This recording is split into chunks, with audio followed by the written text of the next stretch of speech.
welcome back.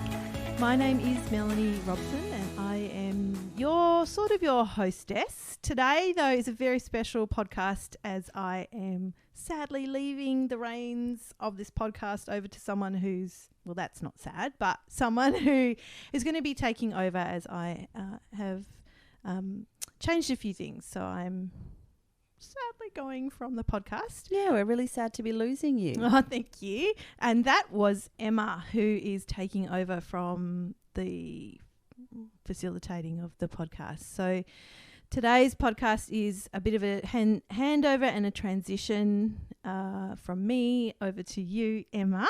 Yeah. So it's a little bit of an unusual podcast topic today. And what we're actually going to do is I'm going to be sharing a story and a topic that happened in my life quite a few years ago and is still a little bit of an area of interest to me. Mm-hmm. And Emma, therefore, is going to be interviewing me. Yeah. Yeah. So it has been my absolute pleasure to be guest hosting for a few of the podcasts in the interim. Thank you, Emma. And as I said, I'm very sorry that you are leaving us and that you are stepping away from hosting, but hopefully they're big shoes to fill, but I'm hoping that I'll be able to step in and put you in the hot seat for a minute. Yes. We'll see how that goes. Yeah. So I guess rather than you introducing your guest, if I introduce you, I'm joined by Melanie. So Melanie has a background as a counselling psychologist. Yeah. She is a fabulous woman. She is a mum and she is a daughter and a fiance and a sister and an auntie and all of those things to lots of different people. She also has lived experience of a partner in prison and experience supporting families of prisoners. Yes, I do. Not that you would know by looking at me. Which, well, that's off on a total tangent, but I guess that's actually a good point. Yeah, we could, because what does the family of a prisoner look like? You could just walk by someone in the street and they would be having that experience. And I think it's very much one of those, it's a bit taboo, you know, there's often a bit of shame associated or a lot of shame associated with having a loved one in prison. And because I certainly know for me, it was the most remote sort of experience in my life that I ever thought, like I'd never even considered something like that would happen to me, I suppose. Or it's not even, you know how sometimes you have those weird kind of freaky fantasies of I don't want that person to die, or you know, all this weird, oh my God, am I going to get cancer, or all these kinds of things. I'm not going to call those a fantasy. I'm not sure. Genuine fears. Yeah, I'll call that a genuine fear. Genuine fear. Fantasy. But like someone in my life going to prison, it never even crossed my mind that I would have that experience. And yet I did, you know, very, very, very close to me at the time.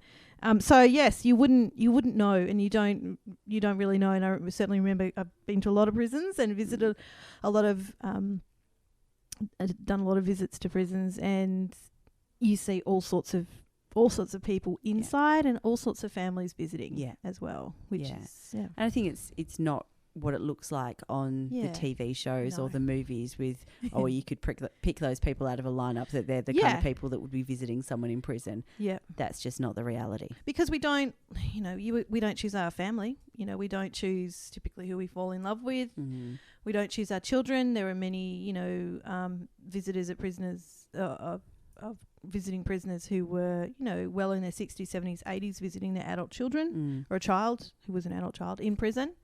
You know, and I'm sure that was tough for them and probably still is.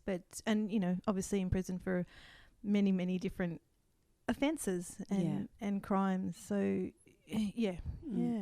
So if we start at the start. Yeah. What was it like for you going through, right, I guess way back at the beginning when your partner, so it's your previous partner. Yes. But he was obviously your partner at the time. Yes. So when this looked like it could be a possibility that he could be going to prison. Yeah. What were your first thoughts? Oh, shock, really. Thought you were going to swear then. I could swear. Yeah. I won't.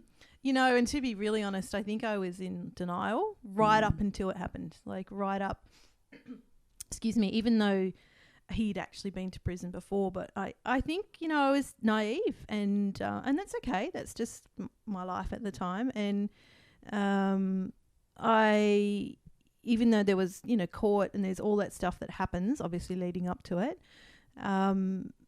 I didn't go to any of that stuff. I had a toddler at the time. We'd had a baby, and so I was a first-time mum.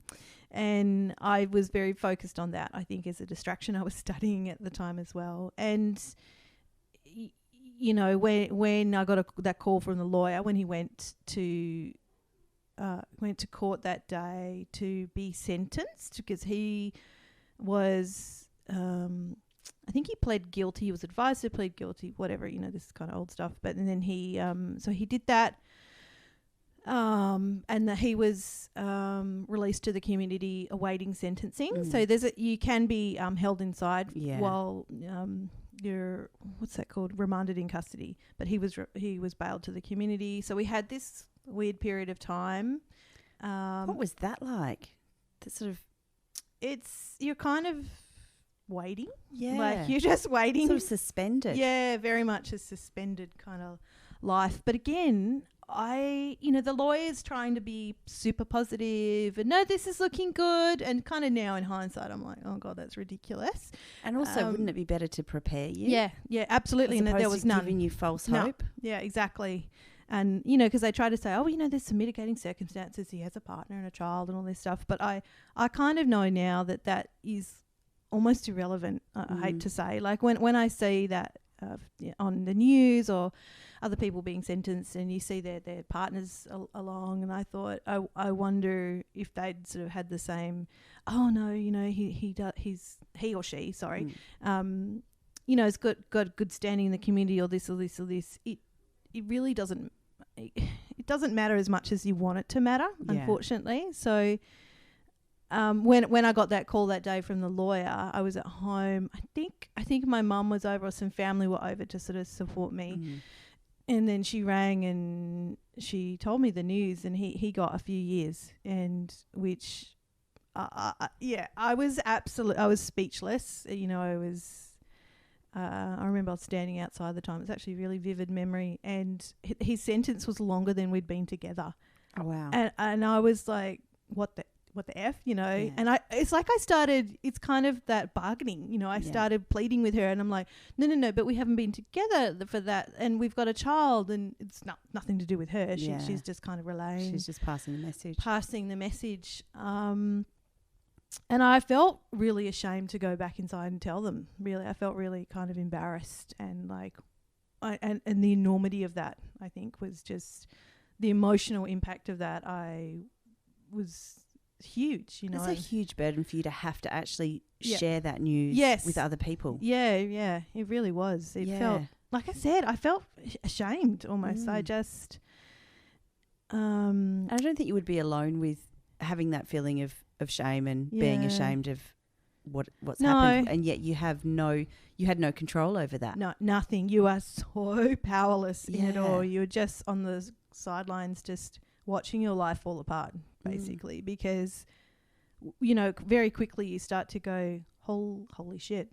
He was, because I had, excuse me, because I had our son and was studying, so I wasn't working. Yeah. So I wasn't earning any income, and he was the main breadwinner, which is not uncommon when men go to prison. They have partners and children, and this massive how am I going to pay the rent?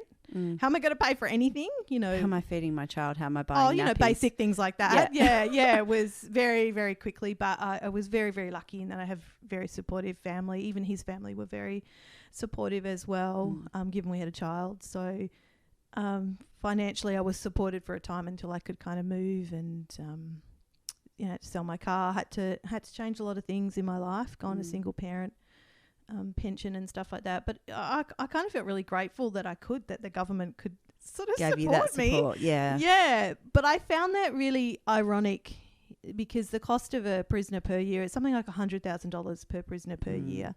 And we do need prisons to a degree, but we also don't. So that's a whole other subject. So I found it interesting that essentially the taxpayer was paying to have him inside and punished and paying you and supporting me. Yeah, I was like, okay, but that's the way it was.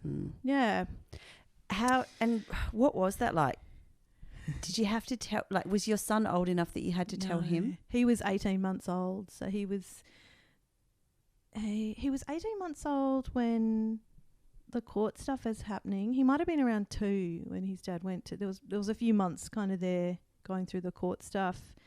And because his dad used to work a lot. Yeah. Wasn't really that much different. No, and he was so young. Yeah. And they are really adaptable when they're really young. It was just kind of his normal. Yeah. And then visiting prisons. You know, I actually don't know how much he remembers, certainly when he was that young. I don't think he remembers a lot. We don't talk about, he's like 16 now. Yeah. We don't talk about it that much because he's a 16-year-old He's 16. boy and he doesn't talk at all to me. So, you know. So if you are the parent of a teenage boy who only grunts at you, it's always nice to know that you're not alone. That's it. Oh my God, so frustrating. And he never asked. He never questioned. You know, it was like, we're going to visit Dad and it's kind of fun. Yeah. It was very fun. It's a day out. It's a day out. The first time I went to see my partner in prison, he was in the remand prison here in Perth called Hakea, which is where everyone starts at, basically, whether you're remanded in custody or waiting sentencing or you're being sentenced and then you're needing to be placed in a actual prison. So, and I remember we were actually living really close to the prison at the time. I think I actually walked there with the pram. Oh, wow. Which I don't know what I was thinking. I think I just wasn't thinking. I was just, it was so surreal that I couldn't actually. Just going through the processes rather than. And then like walked up to the wrong entrance, you know, and of course that's not a good thing to do at a prison, but that was quite traumatic, to be honest. It was very overwhelming. It's very much prison. Barbed wire and police, not police, guards and prison all that guards, stuff. Yeah, but fortunately there was like a family support service there called Outcare. It's like an agency. I think it's still in Perth, still operating for that support, certainly support prisoners. But they support families of prisoners mainly at the different prisons in the metro area. So there's some, I think, counsellors there and just like, you know, food vouchers and bread and, you know, I just remember random things like that, and they can answer questions, because when I kind of stumbled in there and I was a mess and I was just crying and didn't know what to do, and it was frightening. I felt scared, you know, it was very intimidating. And a lovely lady took me aside and sort of walked me through the process and helped me calm down. And you can't, you know, prison is dehumanizing. So you, for the prisoner, but also for the visitor, family. The family, you've got to take off all your jewellery. You know, if you can't take a pram in there, obviously all these. Well, you say obviously, but I wouldn't have known that. I didn't know you had to take off your jewellery or you couldn't take a pram in there. No, it's that just wouldn't a have occurred to me. Thing. I don't know with newborns if you can. I just doubt it, because they screen. There's you know, metal detectors. There's drug dogs. There's, you know, they would have to search the crap out of it. And do you want to go through that experience? No, you don't. And unless you're doing the wrong thing. Well, you know, kind of thing. But then you definitely don't want to go through that. No, that's a stupid move. Yeah. So, yes, yeah. So you have to, you know, and you put all your stuff in the locker, and then you've got to go through all these security checks, and hope your child sort of stays in line, literally in line. You have to line up, and there's dogs, and you walk through all the things, and look, you get used to that, and it's slightly different at each prison, but mostly the same. But it was always stressful, and it was always like this.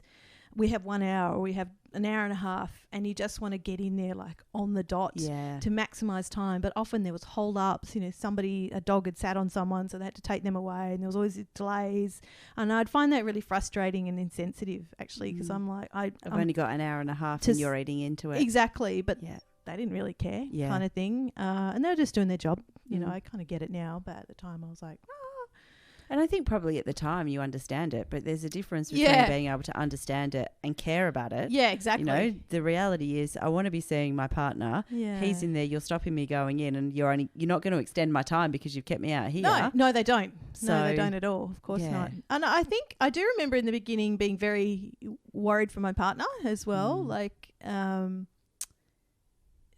when actually just sort of going back when the lawyer rang me, whatever, and then I spoke to him, I think, that night, and I was like, oh my God, how are you? What's it like? Because of that perception, like you said, that we have of prisons, and kind of rightly so. We need people to do the right thing, and that's a kind of a scare tactic. But your freedom does get taken away, so that's pretty scary. But I'm going to say, certainly in Australia, maybe they're not as bad as what you think, but they can be. Yeah. That can be. Depends on the prison and the level of security and what your offence is, of course. You know. In prisons, certainly in maximum security, there's segregated sections for prisoners who, you know, might be ex-police or pedophiles, you know, who would be targeted for assaults, you know, kind of thing. So, but he was quite okay. He was fine. You're a mess on the outside, but, you know, he's good. He's had dinner made for him. Yes.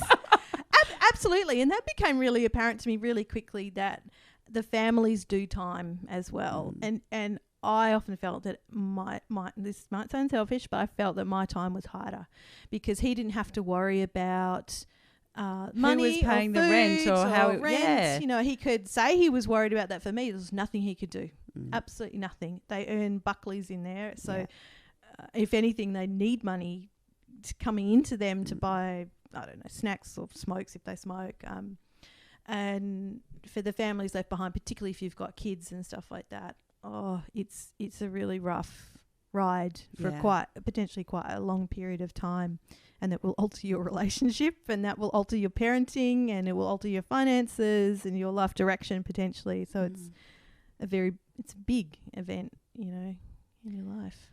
Oh my goodness, I have so many questions, and I can't put them in a sort of linear fashion. But so let's just go on a ride. Yeah. And I do want to get to you know, supports that are available for other families as well. But before I get there, I'm going to be nosy.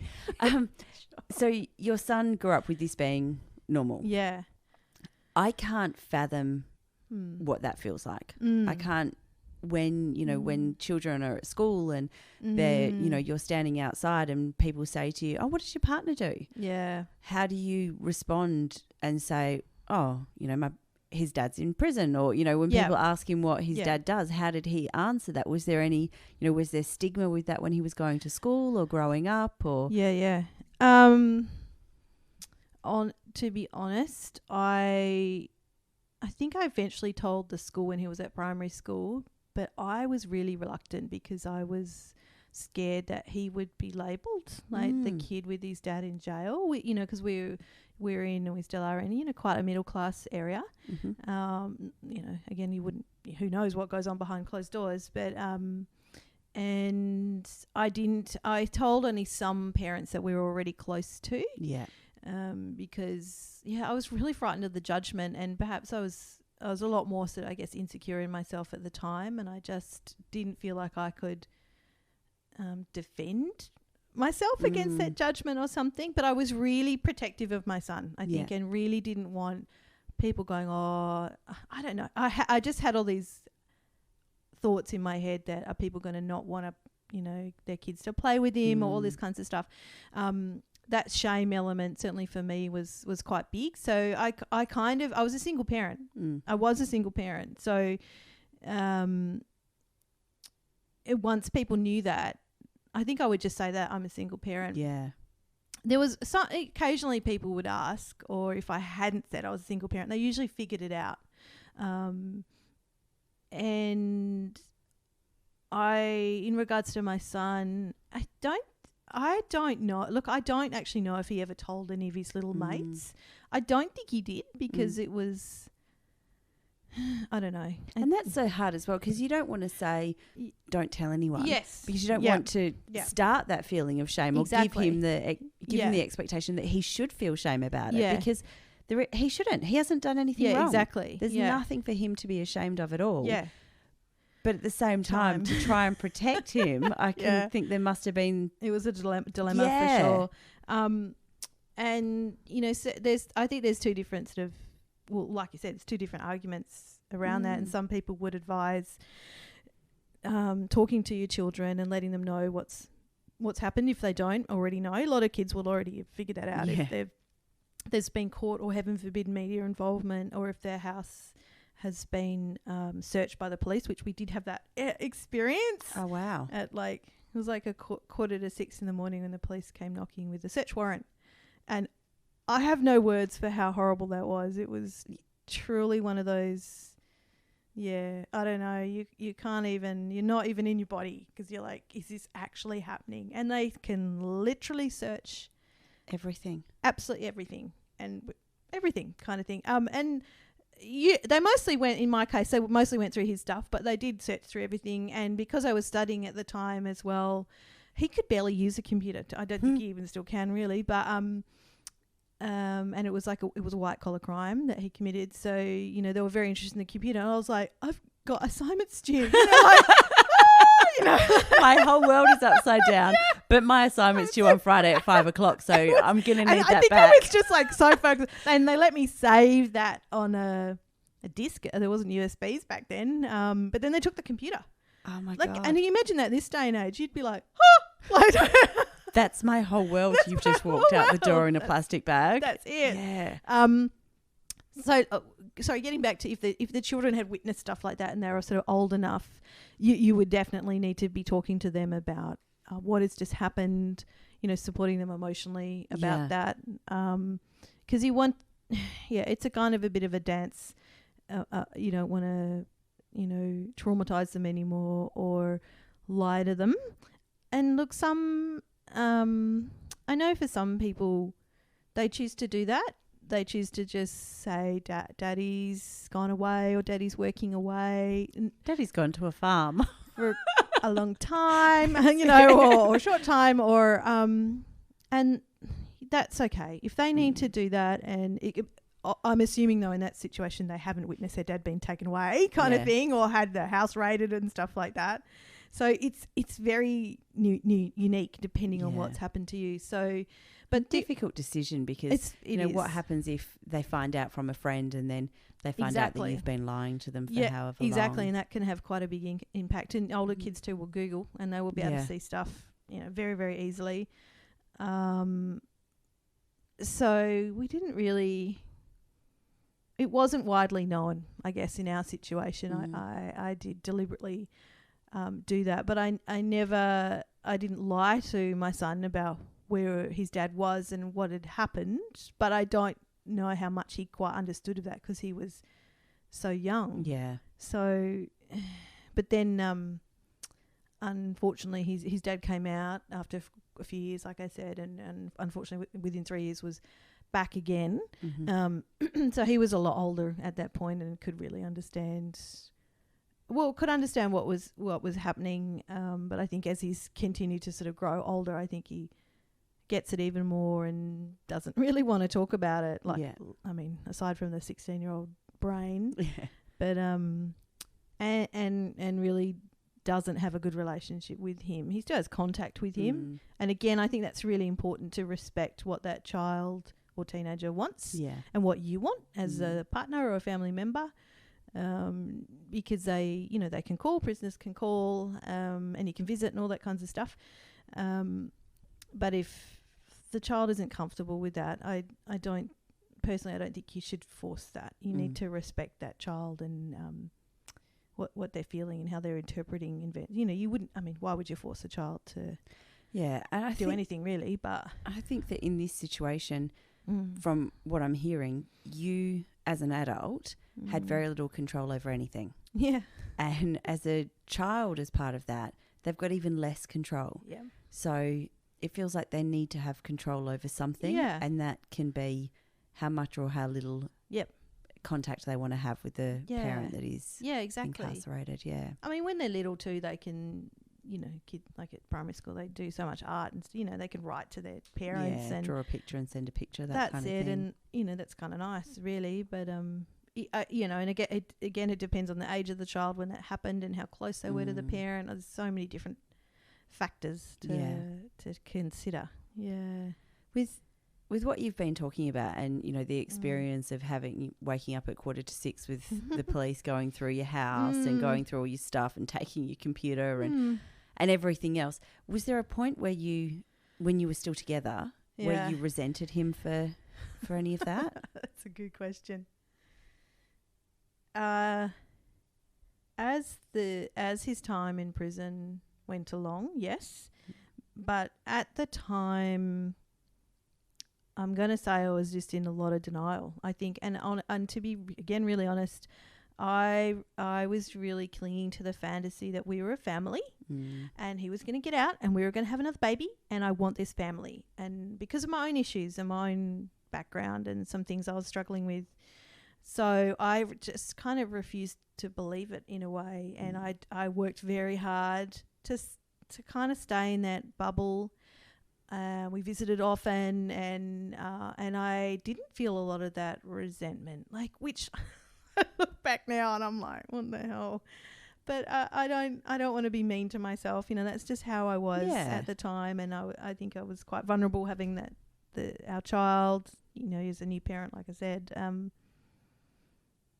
think it's very easy when you're in the situation to blame the system rather than blaming the person who you love. Yeah, and I definitely went through that as well. I'm kind of thinking now as I'm talking, it's obviously very, very different for a woman who's in, say, a DV relationship, but the denial, I'm just thinking there's kind of a similar element there of denial or something that kind of keeps you in there. And you know, your relationship might have been actually really good, you know, and they've just committed crimes. Yeah. So you'd want to question whether you want to be with someone like that. But, that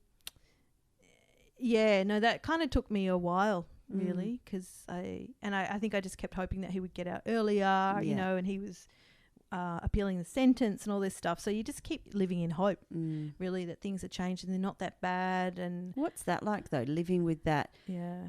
Everything being held, like, just there not being any solid ground underneath your feet, because everything, you know, there's an appeal for this and we're waiting to hear what this is going to be like, and then okay, well, that's been denied, but it's okay, there's somewhere else that we can go with that. And like it must feel as though you just haven't got a grip on you can't get on with it and go, okay, well, it's going to be 3 years, this is what I'm going to do, because there's always that hope that it might be less. Do you think that hope makes it easier or harder? Depends on the day. The hour or the minute. Yeah. At the time, perhaps it made it easier for me to just keep putting one foot in front of the other. I think having a child made it easier. Not for the child, obviously, it's quite unfair what happens to them, but that I had to keep going. Yeah. That I had to have hope. You have to get up in the morning. You have to. Yep. All that stuff. You know, get practical. And just at night, so I would sort of fall apart, like just be in bed and, you know, cry or eat a lot of ice cream, you know, just. But having a child forced me to keep going. And my studies as well, I had really good uni lecturers at the time who, you know, let me have extensions and stuff like that. And that kept me grounded. So I guess I had other things in my life to try and ground me while everything else was up in the air. And then having to reestablish I had to move and you know, rent somewhere different, and that. So I had to sort of set up a new home and do all that by yourself. Yeah. I mean, again, with friends and family and stuff like that. Yeah, but it's on you. Yeah, it's on you, and you've got to do it all. And you lose a lot when somebody goes to prison. The loss is, you know, again, it depends on the situation. But if it's your partner and if you have kids, there's not just the emotional and the psychological loss, but like for me, I had to move house and I had to sell my car and lost a lot of financial stability and stuff like that. Became very dependent on Centrelink, which I was grateful for, but also resented. So you're right. I actually kind of channeled that resentment into other places. Yeah. Before eventually I was like, wait a second, what am I doing? Yeah. Kind of thing. And also I ended up trying to support other families going through the same thing. I got quite active in the area. I felt quite lucky in that I was educated. And you had a lot of family support. And I had a lot of family support, and a lot of people don't, you know. So I sort of set up like a website to support other family members and got a bit involved with Out Care, that little service that supports families of prisoners and prisoners when they get out. And that helped me for a while. And I got quite passionate about it. But then over time, I think as time wore on, I kind of got worn down. And I started to think, what the hell? Like this is kind of unfair. Well, somebody else's decisions have completely shaped your life. Yeah, exactly. If it hadn't been for his decisions, you wouldn't have Yep. gone on to donate and volunteer so much of your time without care and put so much of your focus on something that happened because of his choices. Yeah, and eventually, even with that stuff, the volunteering I was doing, I quit that because I thought I'm interested in it, but I wouldn't have chosen this. Yeah. Did I make an active choice? I don't know. Yes and no. Yeah. But emotionally, I just couldn't do that anymore. I needed to get out of flipping prisons, kind of thing. And as passionate as I was about helping other women in particular and women with children, I had to save myself. Yeah. That's what it comes down to. Yeah. Yeah. And you spoke about grief and loss. And I've got lots of questions about that too. Did you find that you lost friends as part of that, or not really, actually. No. I felt like I couldn't perhaps connect to some of them the same way. Maybe that was me. I was just hesitant and worried they'd judge me, but they didn't. I'm genuinely lucky in many, many areas of my life, and I knew that very clearly. So no, I think a lot of friends wanted to help me and support me in any way they could, but often were like they couldn't relate. Yeah.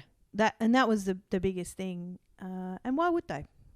Thank God they hadn't gone through that, So I guess hence me wanting to find other, support other women because we could relate to each other. But interestingly, even like when you go to visit a prison, what I noticed was there's not a lot of chatter amongst the visitors because you're all just like, oh, F. We're all here and this is shit. Yeah. And we just want to get in and we want to have our visit. We want to see our loved one kind of thing.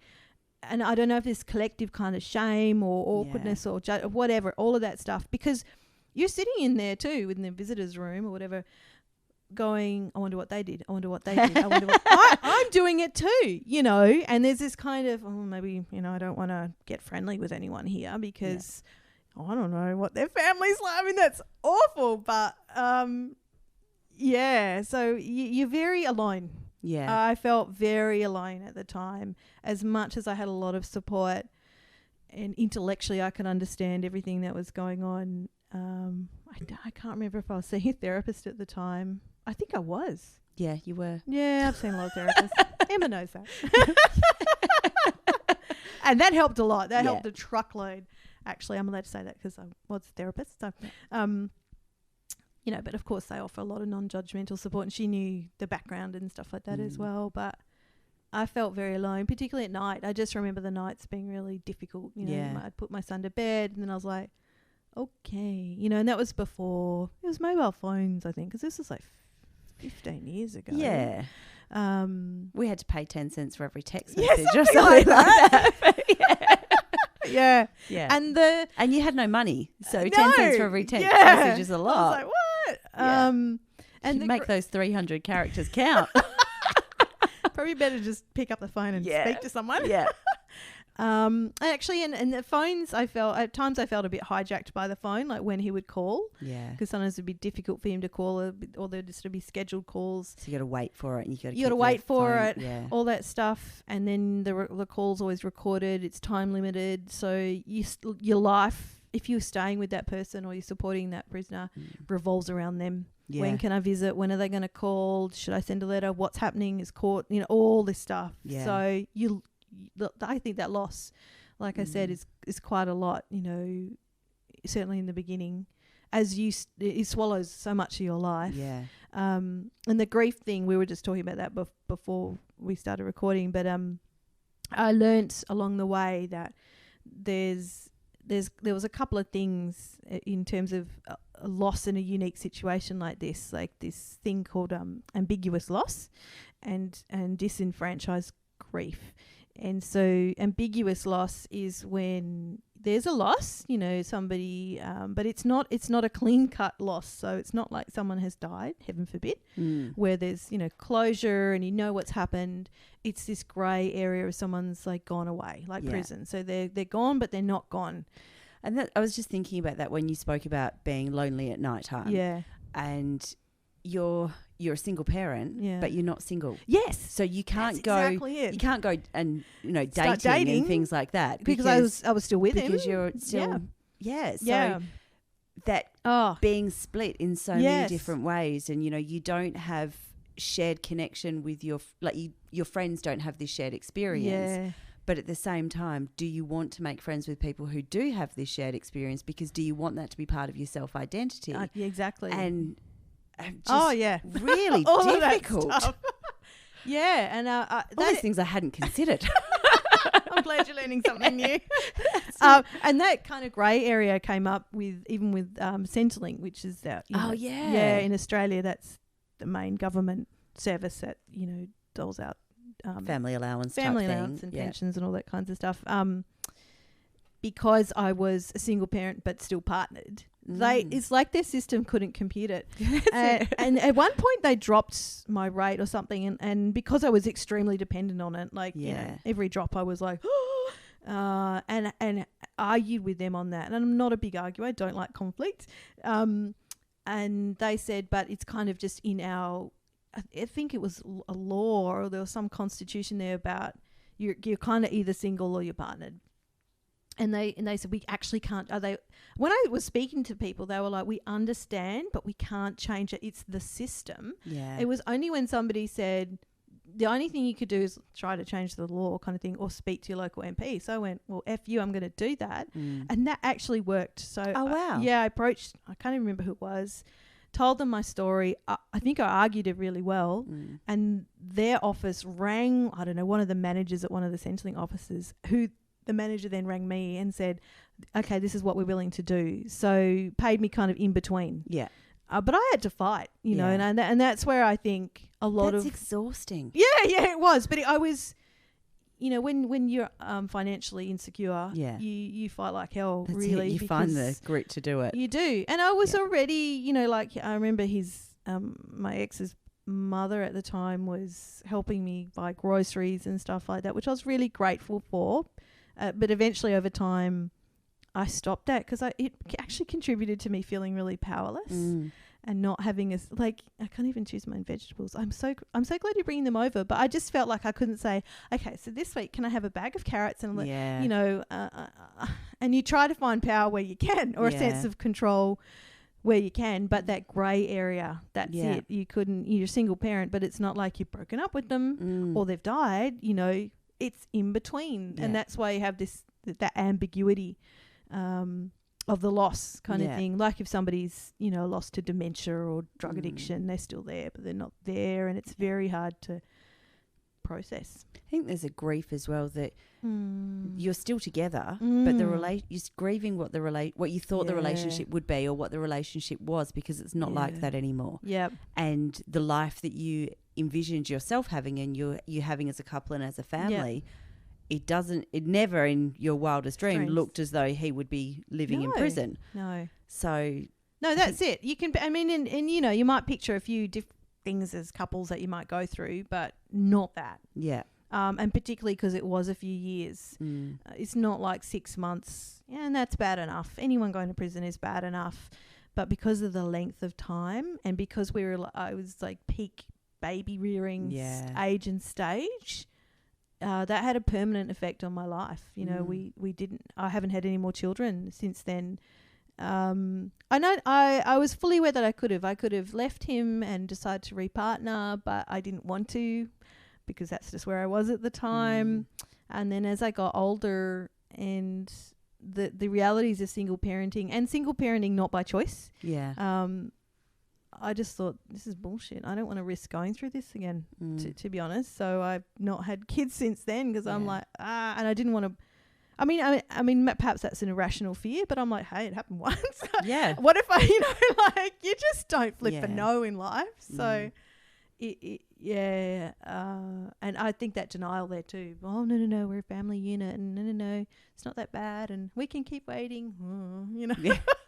Yeah. I'm in my 40s now, and I'm like, that's bullshit. But at the time, there wasn't for me. So. Yeah. And it wouldn't matter if somebody had told you that, because that's where you were at. That's it. Yeah. Wouldn't have been helpful to hear it, I don't think. Probably would have punched them or cried or something. Yeah. So what kind of, I guess what other issues do you think affect partners or family members of people in prison? I guess, there's the financial impact, the loss of a parent, or the loss of a parent to prison, and how to, I suppose we've mentioned that, how to sort of navigate that with the child and the wider family and the wider community in the school, and how much do you divulge, disclose, and these funny little grey areas, I think, of like with Centrelink, or am I still in this relationship or not? How do I make that decision? And I think that can be quite difficult too, if the person in prison, if it was your partner and they're inside for, say, offences against you, really difficult. What I did notice, though, eventually in myself and other women that I have spoken to over the years who've gone through the same thing, is that you actually don't realise how strong you are, and you start to, in some ways, if the relationship has been difficult, perhaps violent or abusive, or something has not been going well, your life can actually improve when they go away. And that sometimes that's even a bit of a weird headspace, because you're like, I should be unhappy that or I should something, but it depends on the relationship status, I suppose, and what's been, not status, but what's been happening in that relationship. But you can, because it led me down. Well, it led me to this career. Yeah. Honestly, that's how I ended up doing my masters and stuff like that. I don't know if I would have been here. And maybe that's just what was kind of meant to happen, I suppose. Yeah.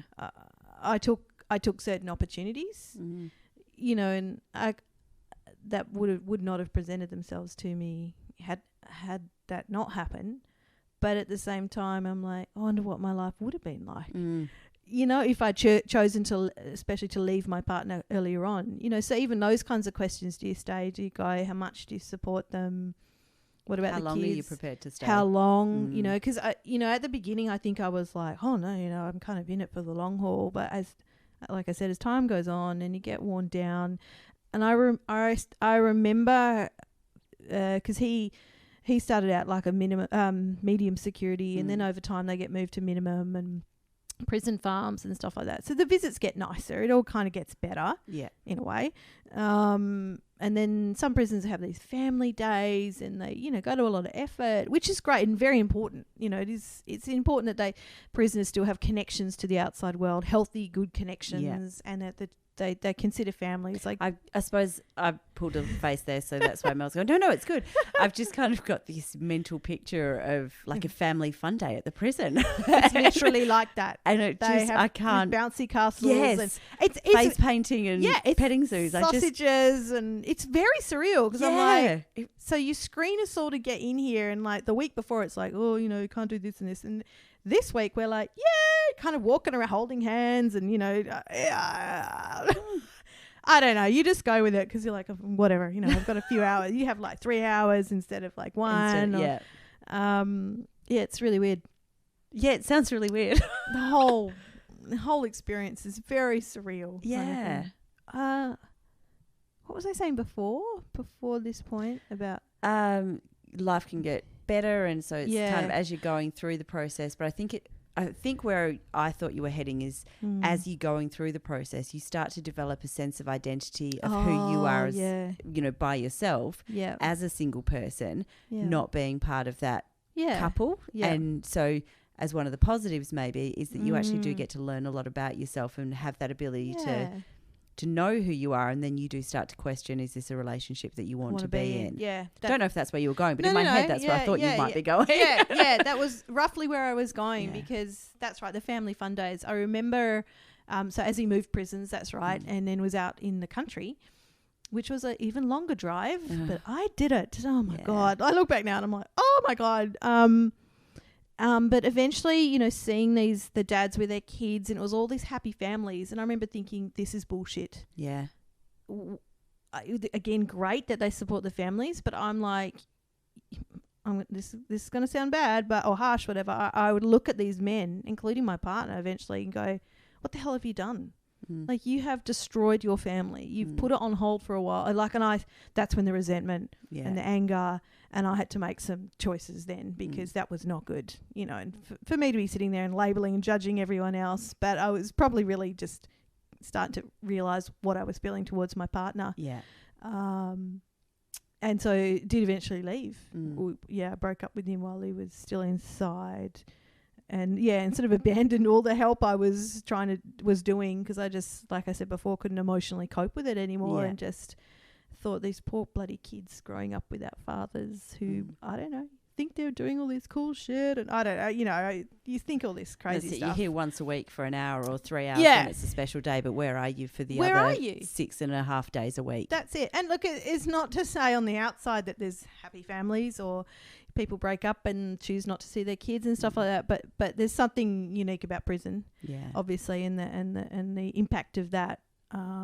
Like, I remember one of the first guys I dated when I was like 14 or something, and his dad went to prison for fraud. They were quite a wealthy family, but like I never forget that. I never forget he equals this. Like, I'll call him Steve.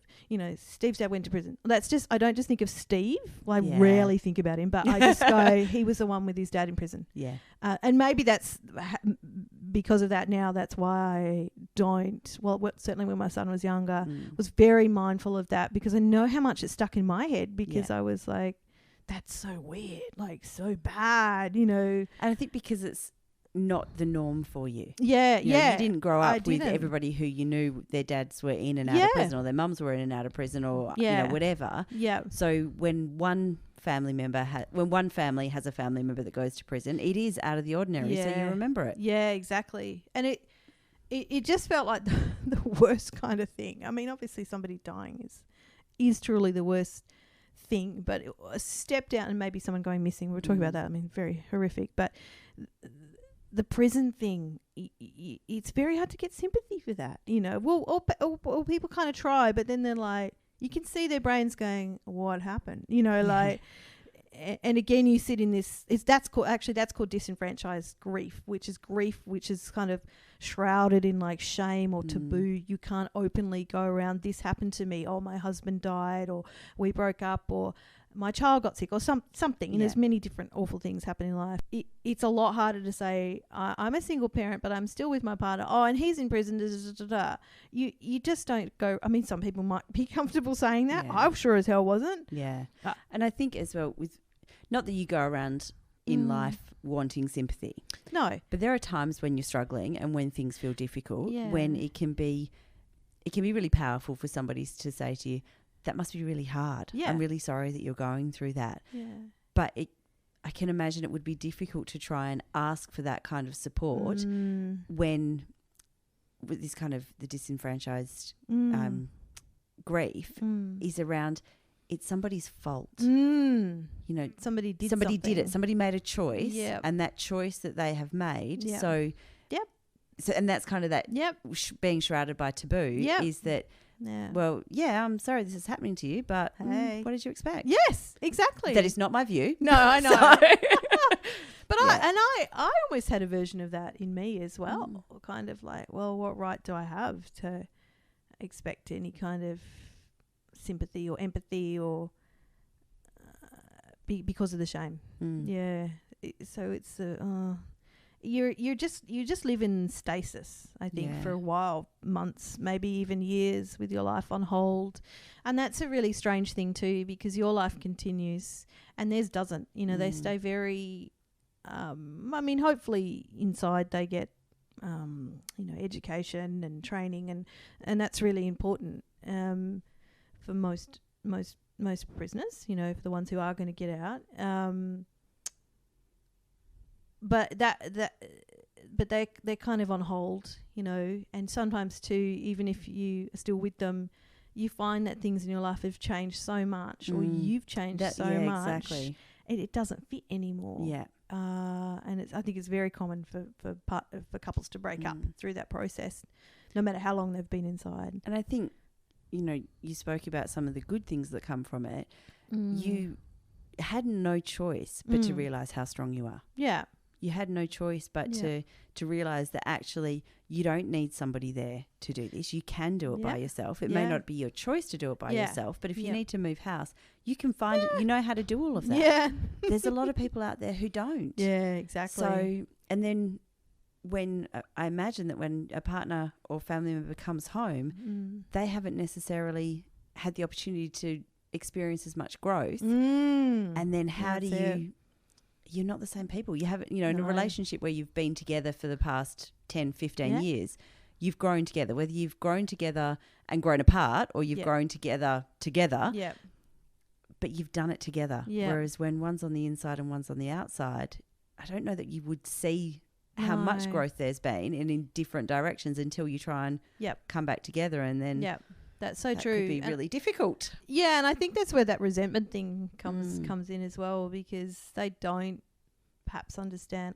I think until you're a single parent, I don't know. It's very difficult to understand the workload of that if you're truly single. So I'm talking about full-time single parent without the financial support, and that was a killer for me. At least with. I mean, this is awful, but I remember being envious of other single parents who'd just broken up and they got child support. I was like, they get child you support, are so lucky, and the partner takes them for one week, a whole weekend or something. I got none of that. That's it. And that's just how it was. I'm not gonna diss that, but I remember being envious of that. Yeah. But then that would kind of increase my resentment. Yeah, and then they come out and guilt as well, because you don't want to be thinking that towards the other guilt. people. And the guilt stuff, that's a really good point, Emma. The guilt around your child, I think, is like, that makes me emotional to think about. But just, what is this doing to my child? And you just do everything you can to try and protect them. Yeah.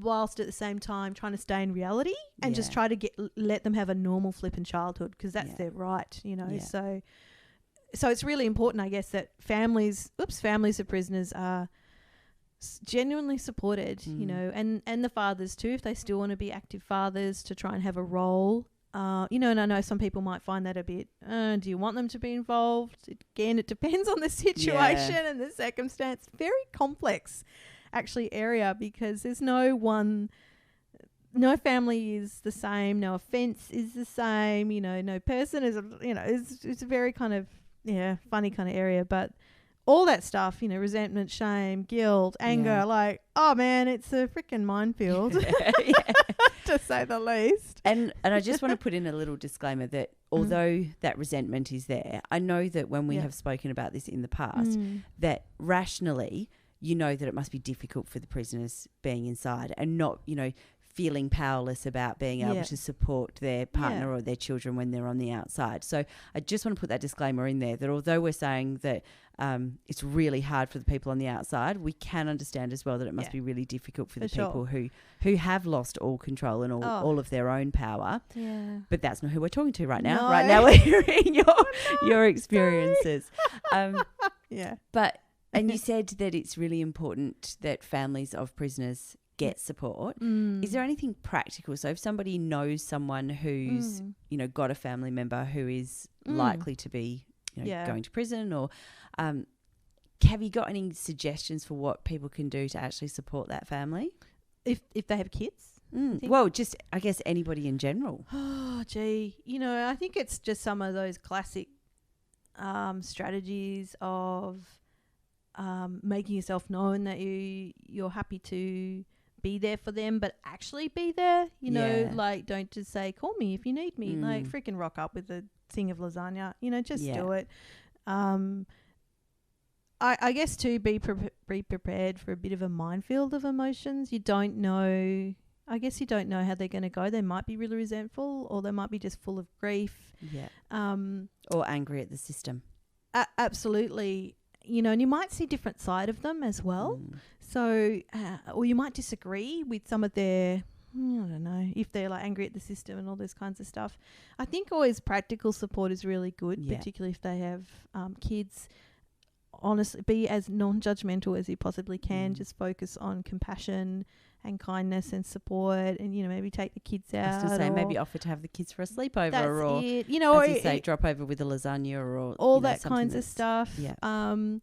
some women, if they might not have transport to prison. I don't know if there's still one now, but there used to be some buses that would go directly to prisons. I think that was organised through the department. I don't know if they still, but even stuff like that, just help them get to a visit. Yeah. I guess if you have money and you're willing to, you could, that's a bit of an awkward situation. And just, I guess, be willing to still be friends with them. Yeah. Just because they're having that situation, they didn't choose that either. To be mindful of that stuff. Really encourage them to take care of themselves as much as they can. So all of that, supporting their sort of self-care, whether that's taking the kids or even, I don't know, if they just want to go visit their partner on their own, take the kids for a few hours. Something as simple as that can be really, really helpful and just kind of frees you up. Especially, I imagine, that first time going to go and visit them in prison. So I know you said you took your son with you. Probably shouldn't have. Yeah, well, I was wondering whether or not you would. And then obviously you shared that you did. But yeah, whether or not that first time being able to go, so that you're not, I think as women and men as well, but we have to try and hold everything together for our children. Yes. And it's very hard to do when you're completely overwhelmed and you don't know the system. And, it's not the same, but I remember when I was much, much younger and going and visiting LA airport. And you go there and there's, there's people walking up and down with drug dogs and it's behind the yellow line. It is. Yeah. Behind the yellow line, people, behind the yellow line, and you have this massive corridor and you've all got to walk single file behind this yellow line as they walk up and down with the drug dog. It's changed a lot now, but that's what it was like a couple of decades ago. Sounds like prison. Yeah, and that's kind of, and even though that was just once, I still got kind of flashbacks when you were talking about the prison system. And that's overwhelming. So, wouldn't it be good if you could go once by yourself or with some, if you had the opportunity to take a support person, but once by yourself, so that then you can explain what that's going to be like to your kids rather than experiencing it for the first time. That's a great idea. With your children. Yeah. And, you were lucky because your child was small enough that he won't remember that or been impacted by it. But, finding ways to be able to support kids that way so that. Yeah, that's a good idea. I guess too, if the kids are really struggling, definitely, consider therapy for them, play therapy. Yeah. Depends on their age.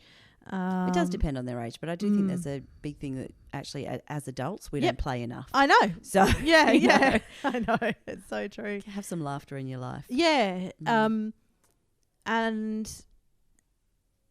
in terms of what you want to tell other people or the school, I think that's quite, like I said, it's quite personal decision to make. If your child, your child best, I think, and if you notice that your child is starting to regress or has some behavioural issues or a lot of anger, all that stuff, definitely get some support. Maybe consider talking to the school or just their teacher. But if you tell the teacher, they're probably going to tell, the principal. But even have a chat with them about, I really want this to remain confidential. It's really, really important to me. And they have to respect that. I don't know if they look. I don't know, but I would hope that they would. Yeah. And just because teachers often want to know if there's something major going on. It easier for the teachers to be able to understand what's happening, but also I think that I come from family members of teachers, and they're blindsided. When a kid starts sobbing and, or Fanoo stands up and talks about going and visiting dad in prison, and then the other kids have got questions and the teachers go, should I shut this down? I don't want to shut it down because, I don't want him to think that it's shameful to have dad in prison. But I don't know where mum's thoughts are on this. And if I let them ask questions and he answers them, how's mum going to respond? So if you can be open with the teacher and trust the teacher and have a good enough relationship that you can trust them to know that, look, this is new, he's visiting dad, or that kind of thing. If it comes up for news, then I'm more than happy for him to answer questions. Or if it comes up for news, could we maybe shut that down? Yes. Yeah. But that's where I guess you can be more empowered if you let them know. Yeah, that's it. The ball's in your court rather than your child just accidentally blurting stuff out. And they will, especially when they're young. They're kids. Yeah. And they don't have shame. No. Because they shouldn't. Yeah. And I remember finding it really weird. I think my son was in pre-primary or kindy, and kids were just generally playing like I'm in prison or cops and robbers or something like that. I remember going, ooh, but my son, it didn't bother my son at all. Like he was kind of very oblivious to it. But I remember thinking, oh, how would this play out if like he was very vocal about it and but it didn't, fortunately. But just weird little things like that. I'm like, oh, I never thought about that kind of thing. But it's, I guess any kind of, you know, I don't know, if your kid's involved in other activities and stuff like that, or even like other families, again, I think that's up to you what you want to disclose to them. If it's been splashed across the media, it's probably, I think it's, again, it's up to you, but you know, for you to get a little bit of power back and control over things, you probably want to be talking to the school and other families and stuff like that, so they hear stuff from you and what you want in that situation, because that's horrific too if that stuff is, you know, all over the media and stuff like that. God Especially forbid. because I think we all know that what gets splashed across the media is very different to the actual real story. Exactly. Yeah. So we very biased sometimes. we once, my parents owned a shop and a car, basically young driver, she'd been drinking, she lost control of the car, went up an embankment and drove through the front of the shop. Wow. In the middle of the night. I was pregnant with one of my children at the time. And the alarms went off. We went down there. So I'm heavily pregnant, and all of a sudden the media stories, shops being ram raided, pregnant woman held up through ram raiding. You know, not even close to what the story was at all. So Jesus. Yeah, that's it. So really? I think that we know that media sensationalism can happen, but the problem is that it's very easy to get caught up in that sensationalism when you're the one reading it. Yeah. But when you're the one whose family it's about, sometimes it can be powerful to kind of go, actually, this is what's happened. The three things that story got right was the name and his date of birth. Other than that. Isn't it shocking though? Yeah. It's bloody annoying. Yeah, it really is. And I think it's worse now too with the internet and things online. And the need for that sensationalism for clickbait. Yeah. Because we need someone to read it. So even though caption is nothing like what the story's about, that's what we're going to run and print. Yeah, of course. So but when it's about your family. Yeah. Oh, my heart always goes out to, you know, when I see that on the TV, I'm like, oh, and you see their partner, or I often think, I wonder if they've got a partner and kids, and God, that must be really hard, you know. Yeah, no, most definitely. Yeah. So before we wrap up, have you got any final thoughts to share around, you know, what it's like to be a family member of somebody who is in prison, or what it's like leaving a family member who is in prison, how to support people, anything else you'd like to share?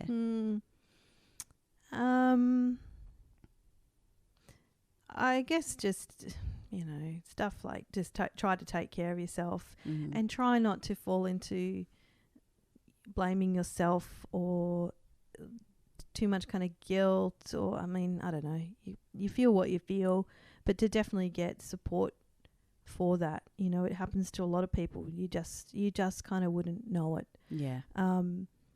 And you've got to put yourself first, because often the focus, like I said, but I don't know, right at the beginning, but the focus really shifts onto the prisoner, which kind of makes sense. But then you're like, wait a second, like, what about me? What about me? Yeah. What about my life and our family and stuff like that? So you've kind of got to pull it back, in a way, in a rational kind of way, if you can.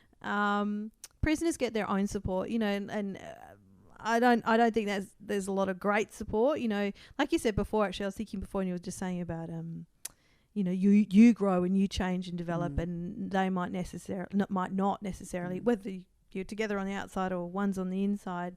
I've just lost my train of thought about that. But often the support, that's what I was going to say, they get inside isn't enough. So certainly psychologically speaking, and but then working through some of the issues that they clearly have. Yeah. You clearly have issues if you're freaking in prison. And I think and again, in terms of whether you want to stay in the relationship or not, that's, you know, that's kind of up to you and something you will have to work through and ideally discuss with them, but you might not, and that's okay. Yeah. If you go, you know what, I'm done and I've got to look after myself and our kids now, you do that. Yeah. I'm really all for that, you know, because that's the most important thing. Yeah. You're holding the ship together while they're look, they've got a roof over their head, they've got food. Yes, they've Mhm. lost their freedom and they're cut off from the world, blah, blah, blah. We know that, But they're not having to worry if their electricity is going to be kept on next week. They're not at all. Yeah. And you are serving a sentence too. Yeah.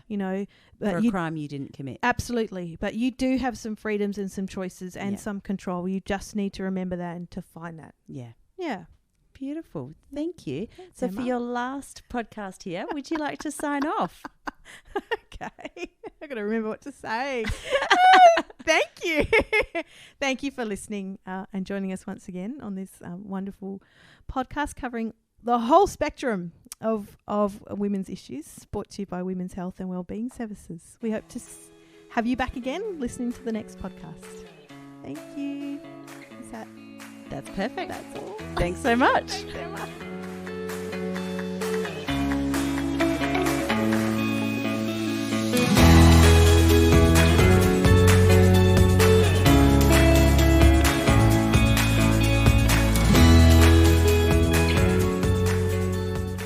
You've been listening to The Hidden World of Women, the podcast brought to you by Women's Health and Wellbeing Services. You can find us on Facebook, Instagram and YouTube by looking up Women's Health and Wellbeing Services. You can also find us at our website www.whws.org.au. Bye.